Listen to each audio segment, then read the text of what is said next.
तो 3 से 4 जुलाई 2024 को सिवान एवं सारण जिलों में छाड़ी गंडकी नदी पर अवस्थित 6 अदद पुल पुलिया ध्वस्त हुए हैं।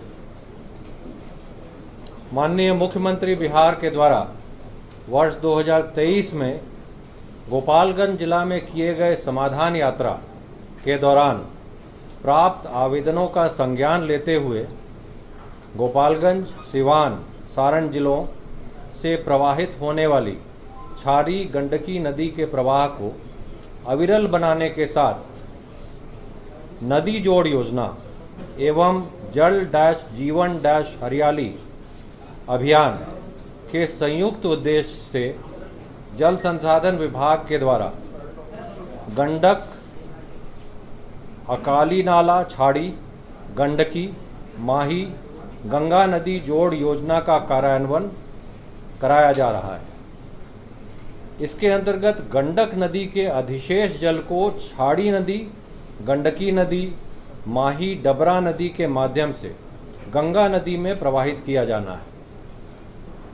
69.89 करोड़ की लागत से इस योजना के तहत 170 किलोमीटर की लंबाई में 19 मीटर चौड़ाई तथा औसत 3 मीटर गहराई में गाद निकासी डिसिल्टेशन कार्य कराया जाना है। इस योजना को मार्च 2025 तक पूर्ण किए जाने का लक्ष्य है। छाड़ी नदी के प्रवाह को अविरल होने से इस क्षेत्र में बाढ़ आपदा न्यूनीकरण में मदद मिलेगी एवं इस क्षेत्र के जलीय परिस्थितिकी के साथ साथ भूजल स्तर में भी सुधार होगा। ऐसा प्रतीत होता है कि कार्य के कार्यान्वयन के दौरान संबंधित अभियंताओं के द्वारा इस नदी पर अवस्थित पुल पुलिया को सुरक्षित रखे जाने हेतु एहतियातन कदम नहीं उठाया गया तथा समुचित तकनीकी पर्यवेक्षण नहीं किया गया। साथ ही कार्यकारी संवेदक के स्तर से भी लापरवाही बरती गई। यह भी प्रतीत होता है कि संरचनाओं के पियर एवं एबटमेंट के समीप तकनीकी रूप से संतुष्ट होने के उपरांत ही खुदाई किया जाना चाहिए था, जो नहीं किया गया, जिसके लिए कार्यान्वयन से संबंधित अभियंता प्रथम दृष्टया दोषी प्रतीत होते हैं।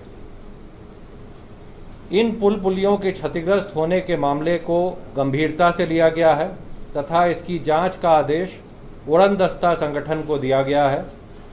उड़नदस्ता दल स्थल पर पहुंच गई है और उनके द्वारा जांच की जा रही है। कार्यान्वयन से संबंधित दोषी अभियंताओं को चिन्हित कर एवं संवेदक के विरुद्ध कड़ी कार्रवाई की जाएगी।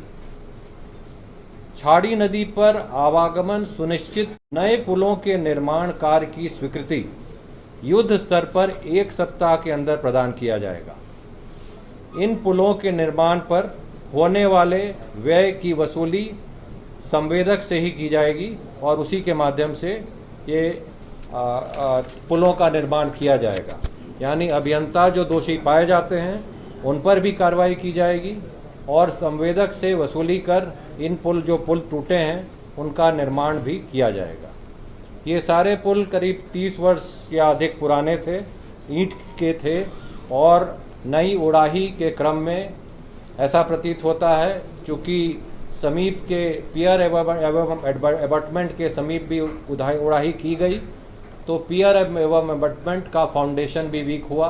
पूर्व से भी फाउंडेशन कुछ वीक थे जिसके कारण ये गिरे, लेकिन हमारे अभियंताओं को पुनः फिर भी ख्याल रखना चाहिए था और पुराने पुल पर भी एहतियात बरतनी चाहिए थी। हमारे हिसाब से वो पूरी तरह से नहीं बरती गई और उसके लिए कार्रवाई हम कर रहे हैं।